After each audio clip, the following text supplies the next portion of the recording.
안녕하세요. 충남 공주에서 그림 그린 여자 김영주입니다. 2023년이 되었어요. 그리고 오늘이 2월 1일. 늘 그렇듯 이렇게 시간은 잘 흘러갑니다. 와락 꽉 안아주고 싶은 온몸이 부서지도록 월간 정여울. 클림트의 작품들이 함께 책과 함께 글과 함께 작품으로 들어가 있습니다. 들어가는 말 와락, 누군가를 꽉 안아주는 아름다운 몸짓, 살아있는 생명체가 만들어내는 수많은 동작들은 저마다 아름답지만 나는 한 존재가 다른 존재를 따스하게 안아주는 포옹이야말로 가장 아름다운 몸짓이라고 생각한다. 와락, 누군가가 누군가를 안아줄 때 우리의 몸은 부드럽고 따스한 곡선들로 가득해진다. 팔은 둥그렇게 대상을 감싸고 평소에 뾰족하게 솟아있던 어깨라도 누군가를 안아줄 때는 둥글둥글하게 모난 곳이 사라진다. 포옹을 받는 쪽에서도 이쪽을 함께 안아줄 땐 더욱 아름다운 몸짓의 실루엣이 그려진다. 살포시 감싸는 정도가 아니라 그야말로 와락 껴안는 느낌을 주는 깊은 포옹에서는 저 사람이 나를 진실로 사랑하고 있구나라는 애틋한 감정을 느낄 수 있다. 살며시 부드럽게 감싸는 포옹에 비하면 와락은 훨씬 강렬하고 갑작스러우며 열정적인 느낌을 자아낸다. 클림트의 키스는 키스의 아름다움을 극대화한 작품이기도 하지만 내 눈에는 사람과 사람 사이의 포옹이라는 것이 이토록 아름다운 것이구나라는 깨달음을 선사해준 작품으로 다가왔다. 마치 포옹이라는 몸짓을 처음으로 발명해낸 것처럼 키스 속의 두 연인은 아름답고 처절하게 서로를 격정적으로 끌어안고 있다. 나는 안다라는 단어보다 느끼다라는 단어를 더 좋아한다. 서로 바라보면서 의견을 나누는 것은 상대를 아는 데 도움이 되지만 포옹을 하거나 손을 잡는 등의 친밀한 접촉을 통해서는 그 사람이 말하지 않는 것까지도 더 깊이 느낄 수 있을 것 같다. 언어로만 소통하던 사이에서 포옹을 하고 나면 한껏 친밀한 느낌을 받는 이유도 포옹은 알물 넘어 느낌을 향해 도약하는 몸짓이기 때문이 아닐까. 언어는 이해와 밀접하지만 포옹을 비롯한 신체적 접촉은 느낌과 더욱 깊은 연관성을 가진다. 깊은 포옹은 아무하고나 나눌 수 없으며 매우 친밀한 관계에서만 가능한 몸짓이다. 언어로 소통하기 어려운 동물과도 포옹을 통해서는 종의 차이를 뛰어넘는 깊은 사랑을 표현할 수 있다. 강아지나 고양이는 물론 말이나 소까지도 인간의 포옹이 지니는 따스한 사랑의 의미를 이해는 못하더라도 감지할 수는 있다. 따스한 사랑의 의미를 이해는 못하더라도 소중한 존재를 와락 껴안았을 때 우리는 그에 대한 알물 넘어 그에 대한 느낌의 바다로도 저어갈 수 있다. 누군가를 깊이 안아준다는 것은 그의 존재를 있는 그대로의 모습과 향기 그대로 온전히 받아들이는 것이다. 의례적인 포옹이 아닌 깊고 따스한 포옹은 이성의 장벽을 뛰어넘어 감성의 차원으로까지 관계의 가능성을 확장시킨다. 원초적 포옹의 아름다움을 보여주는 장면 중에서 가장 강력한 이미지 중 하나는 2007년 이탈리아 만토바 부근의 신석기 시대 유적지에서 발견된 서로 포옹하는 유골의 모습이다. 무려 5천여 년 동안 서로 포옹하고 있었던 이 아름다운 유교를 보면서 나는 이런 생각을 했다. 만약 어쩔 수 없이 죽음을 맞이해야 한다면 저렇게 사랑하는 사람과 포옹을 하는 채 죽음을 맞는 것이 가장 행복한 길이 아닐까. 가장 사랑하는 사람이 곁에 있고 그와 같은 시간에 죽을 수 있다면 그가 나를 땅속에 묻거나 어딘가에 뿌리고 혼자 집으로 돌아가는 고통을 겪게 하지 않아도 되니까. 꼭 사랑이 아니더라도 우정과 배려와 존중의 포옹이 더 많아졌으면 좋겠다. 포옹의 부담을 느끼지 않고 사람과 사람의 껴안음을 오해하지 않는 그런 보편적 따스함의 공감대가 형성되었으면 좋겠다. 와락, 당신을 껴안은 순간 우리는 각자의 개체로만 존재하는 것이 아니라 너와 나 사이에 보이지 않는 제3의 무언가가 존재하기 시작함을 깨닫는다. 포옹을 하면 그 사람을 많이 아끼고 많이 애틋하게 여겨야만 느낄 수 있는 깊은 공감의 아우라 같은 것이 우리 두 사람 사이에서 피어나 존재와 존재 사이에 보이지 않는 아름다운 사다리를 놓는 듯한 행복한 착시가 느껴진다. 이것은 단지 환상만이 아닐 것이다. 삶의 영역이 아니라 느낌의 영역으로 이전하는 순간 우리는 과학과 이성을 뛰어넘는 감성과 무의식의 영역으로 자신의 경계를 확장할 수 있다.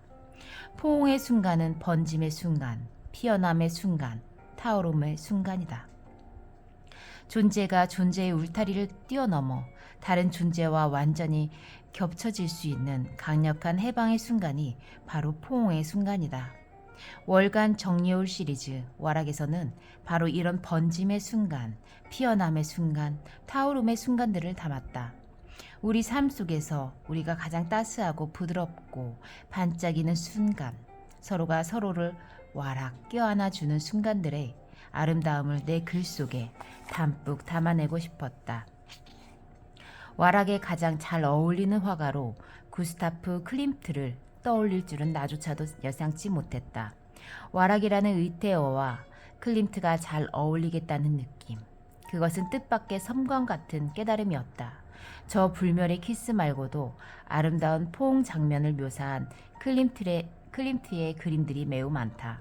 이 화가의 숨은 주제 혹은 자기 자신도 깨닫지 못한 최고의 테마는 어쩌면 존재와 존재 사이의 깊은 포옹이 아니었을까 싶을 정도로 클림트가 그린 다나에는 누구의 눈에도 띄지 않은 채 신과의 은밀한 사랑을 성취하는 장면을 소름 끼치도록 아름답게 표현한다. 신비로운 표정으로 자기 자신을 살포시 껴안는 듯한 포즈를 그린 초상화는 얼마나 많은가. 악기를 안고 음악에 심취한 여인의 모습 또한 내가 무척 좋아하는 클림트의 또 다른 포옹이다. 클림트는 남녀의 포옹만이 아니라 악기와 인간의 포옹, 인간 자신의 스스로를 향한 포옹, 신과 인간의 포옹까지 그려낸 것이 아닐까. 그 모든 찬란한 포옹의 장면들이 모여 클림트의 은밀한 열정과 거대한 사랑의 모자이크를 완성하는 것만 같다. 우리가 스스로에게 가장 솔직해지는 순간 중에 하나 또한 누군가를 껴안고 싶을 때가 아닐까. 그런 껴안음이 그리워지는 시간은 우리가 많이 외롭고 지쳐있을 때다. 와락, 당신을 아무 이유 없이, 아무런 기대도 망설임도 없이 그저 가만히 포옹해주고 싶은 순간이다. 와락, 당신을 껴안는 순간 나는 당신이 말하지 않아도 알 수 있었다. 당신이 나를 많이 걱정하고 당신이 나 때문에 오래 아파했다는 것을. 당신이 나를 와락 껴안아주는 순간 나는 느낀다. 아주 오랫동안 어쩌면 태어나서 지금까지 하루도 빠짐없이 나는 이토록 아름다운 포옹의 순간을 존재와 존재의 완전한 합의를 기다려왔다는 것을. 나는 클림트의 그림들을 보며 한 존재의 다른 존재를 향한 껴안음만이 이룰 수 있는 것들을 생각한다. 포옹만이 해낼 수 있는 것들, 안음만이 닿을 수 있는 세계에 대해 생각한다. 알 수 없는 존재를 향한 포옹의 손길, 그것이 나에게는 글쓰기이니까. 나의 글과 클림트의 그림도 서로 깊이 끌어안아 당신의 아픔과 당신의 미소를 향해 저어가기를 꿈꾼다. 정여울. 영화 속 명대사의 따스한 위로. 인간의 두뇌가 놀랍다는 생각을 할 때는 꼭 엄청난 발명품을 봤을 때만은 아니다. 내 머릿속에서 일어나는 일들, 일상 속에서 우리가 자신을 구해내기 위해 시도하는 갖가지 상상력들이 바로 놀라움의 원천이 될 때가 있다. 우리 마음속에는 마치 스스로를 위로하는 치유의 시스템처럼 작동하는 다양한 본능적 습관이 있다. 머릿속에서 들려오는 목소리가 바로 그런 것이다. 너무 바빠서 몸을 챙길 여유가 없을 때, 육체가 피로를 견딜 수 있는 한계에 다다랐을 때, 내 머릿속에서는 이런 목소리가 들려온다. 이제 그만. 이건 진짜 네가 아니야. 너 자신을 지켜야 해. 몸도 마음도. 다른 사람에게 이해받지 못할 때, 노력한 만큼 인정받지 못할 때, 서름이 북받쳐와 목이 맬 때는 내 안에서 이런 목소리가 들려온다. 지금까지 잘 견뎌왔잖아. 누군가에게 인정받기 위해 열심히 산 건 아니잖아. 넌 정말 잘했어. 남들이 뭐라 해도 넌 네가 할 수 있는 최선을 다한 거야. 이렇게 스스로를 다독이고 쓰다듬는 내 안의 목소리. 그것이야말로 가장 외로울 때조차 나를 지킬 수 있는 힘이 되어준다. 내가 나를 위로하는데 한계에 다다를 때쯤에 오래전 영화 속에서 들었던 아름다운 대사들이 떠오른다. 정말 사랑했던 영화들을 떠올릴 때는 마치 그 주인공들이 아직도 어딘가에서 영화 속 이미지와 똑같은 모습으로 살고 있을 것 같은 착각이 들기도 한다. 영화 8월의 크리스마스에서 젊은 나이에 병으로 죽어가는 남자 주인공 정원은 이제 막 사랑을 시작한 다림에게 자신의 상황을 차마 이야기하지 못한다. 단지 그 사람을 아프게 하지 않기 위해서만은 아니다. 만약 그녀에게 모든 것을 이야기한다면 그 사랑의 시작과 끝이 또 다른 아픔으로 그의 가슴을 핥히지 않았을까. 가장 설레고 아름다울 때 어떤 아픈 기억도 남기지 않은 채 사랑의 시작을 마치 영원처럼 가슴에 품고 떠날 수 있도록 그는 다림에게 지금 당장은 보낼 수 없는 마음의 편지를 남긴다. 하지만 당신만이 추억이 되질 않았습니다. 사랑을 간직한 채 떠날 수 있게 해준 당신께 고맙다는 말을 남깁니다. 당신을 머나먼 과거의 추억으로 남기지 않고 영원히 지금 바로 여기처럼 지속되는 생생한 사랑의 현재로 기억하고 싶은 한 사람의 마음이 절절히 느껴지는 그 대사는 언제 다시 되뇌어도 슬프도록 아름답다. 영화 비포 선라이즈의 속편 비포 선셋에서 셀리는 이제 다른 사람의 남편이 되어버린 옛사랑 제시를 바라보며 강렬한 상실감에 사로잡힌다.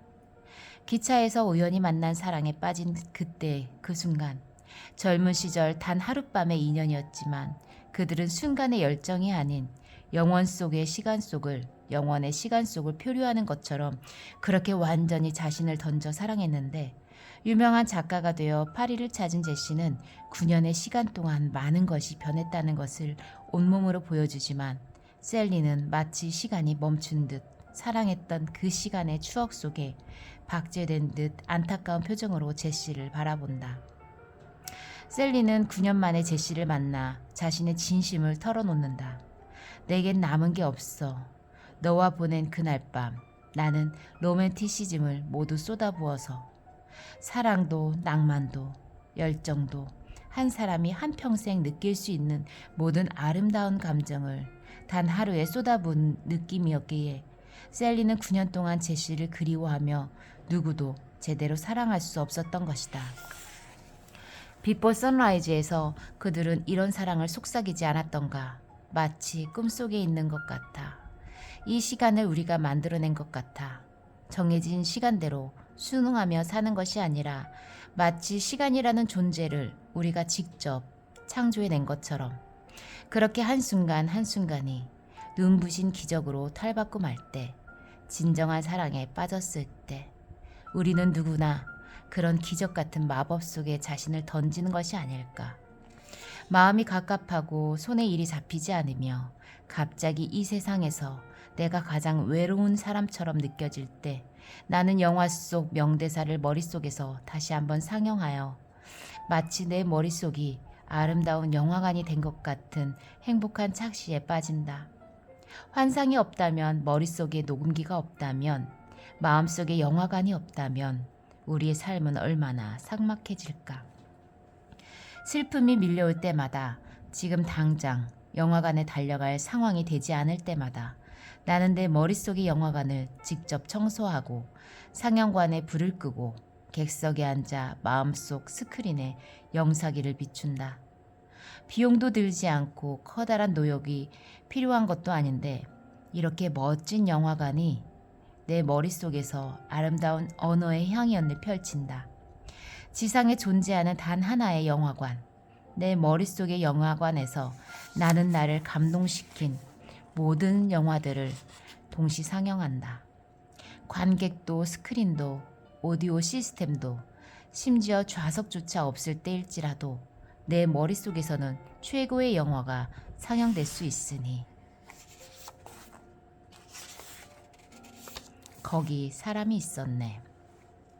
누군가가 평생 한 점 한 점 모아놓은 아름다운 수집품들을 보면 이렇게 타인의 평생을 손쉽게 엿봐도 되나 싶어 행복한 죄책감에 빠져든다. 무언가를 꼼꼼하게 정리하는 일엔 젬병인 나는 모자이크나 콜라주처럼 작은 조각들이 모여 이루어내는 커다란 그림에 매혹된다. 저마다 다른 빛깔을 내는 형형색색의 작은 구슬들이 모여 거대한 벽화를 이룬 듯 뭉클한 글 모음집도 그렇다. 나는 천천히 울기 시작했다. 단지 한 권의 책이라기보다는 저마다 다른 곳에서 울리는 온갖 종소리들을 모아 한 곳에서 울리게 만드는 거대한 합창이다. 이 책은 노동의 풍경과 삶의 향기를 담은 내 인생의 문장들이라는 부제보다 훨씬 크고 깊숙한 의미로 다가온다. 글쓰기가 곧 직업인 소설가나 시인들뿐 아니라 농부, 우체부, 교사, 사진작가, 요리사, 기자, 학자들의 서로 다른 숨결이 불규칙하게 섞였는데도 전혀 요란하거나 부산스럽지 않다. 소설가 이기호는 삭막한 도시의 아파트 단지에서 기적처럼 아련히 반짝이는 반딧불의 무리를 발견한다.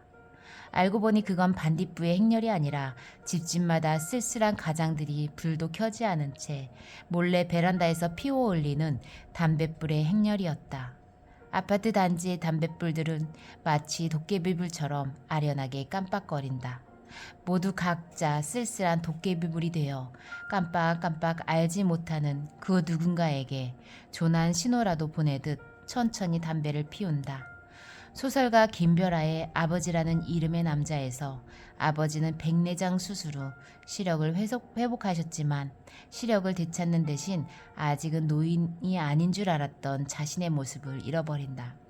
수술이 잘 되어서 돋보기 없이도 신문을 읽을 수 있을 정도로 시력이 좋아지긴 했는데 눈이 침침할 때는 보이지 않던 웬 백발 노인이 거울 안에 들어앉아 있구나. 이영주 시인의 빛의 통로를 읽다가 나는 문득 깨닫는다. 우리는 모두 스스로를 만질 때 안쪽의 장기들은 만질 수가 없는 운명. 나는 그저 내 피부만을 만지다 사라질 뿐이다. 아, 그렇구나. 나는 내 피부의 안쪽을 한 번도 만져보지 못했구나. 내가 사랑했던 이의 속마음을 한 번도 만져보지 못했으니. 서효인 시인의 증명하는 인간을 읽을 때는 차라리 티슈나 손수건을 미리 준비하는 게 낫다. 사랑하는 사람과 결혼한 기쁨으로 한창 설레던 순간 때맞춰 등장해준 첫 아이. 결혼한 기쁨으로 한창 설레던 순간 때맞춰 등장해준 첫 아이. 아이가 첫 울음을 터뜨리기도 전에 세상에 태어나 처음으로 들은 말은 의사와 간호사의 걱정 어린 대화였다. 다운이 같아. 그치? 호흡에 문제가 있어. 태어나자마자 인큐베이터로 옮겨진 아이는 안타깝게도 다운 증후군을 앓고 있었다. 나는 급격하게 무뎌져서 며칠을 많이 울었다. 무너져서 며칠을 많이 울었다. 누군가 태어난 날에 누군가 죽은 것처럼 평생 행복한 글쟁이로 살고 싶었던 시인은 자신이 쌓아온 모든 소중한 것들을 그토록 특별하게 태어나버린 아이가 회방에 놓을까봐 두려웠단다. 왜 하필 나일까? 내가 무엇을 잘못했던가? 하지만 힘겨운 심장수술을 마친 후 다른 아이들과 똑같이 싸고 울고 보챈 아이를 보며 그의 두려움은 어느덧 행복으로 바뀐다. 시인은 그토록 애지중지하던 자신의 글보다 아기를 더 사랑하게 되어버린다. 예전에는 내가 낳은 건 대부분 예뻐 보였는데 이제는 시큰둥하다. 아내가 낳은 비교할 수 없을 정도로 더 예쁜 피조물 때문이 아닌가 싶다. 오은 시인의 상은 지금껏 내가 읽어본 가장 아름다운 자기소개서다. 물론 이 글의 목적은 자기소개가 아니지만 자신이 평생 써왔던 책상의 역사를 펼쳐놓은 그의 글은 그 자체로 아름다운 자기소개서처럼 보인다. 레스토랑에 딸린 단칸방 안에서 온 식구가 모여 살던 어린 시절, 소녀의 책상은 매일 모두가 밥을 먹는 밥상이었다. 밥 먹을 때는 밥상이 되고 아버지와 바둑판을 올려놓고 오목을 둘 때는 고도의 심리전이 펼쳐지는 후끈한 도박장이 되고 방학 숙제를 할 때는 훌륭한 작업대가 되어주는 만능 책상, 좋은 집으로 이사를 가게 되어 낡을 대로 낡은 밥상을 버려야 한다는 엄마의 말을 들었을 때 그는 10년 넘게 자신을 지켜준 상에게 미안한 마음에서 엉엉 울었다고 한다. 건드릴 때마다 끼익 쇳소리가 나던 낡은 밥상이야말로 그의 영혼을 성장시켜준 마음의 텃밭이었나 보다.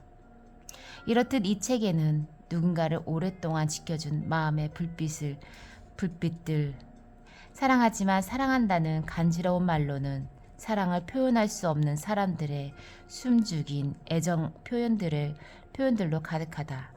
이 책을 만나면 아직도 이 세상에서 아름다운 사람들이 이렇게 많다니 하는 반가움 때문에 가슴 한구석이 뜨뜻해진다.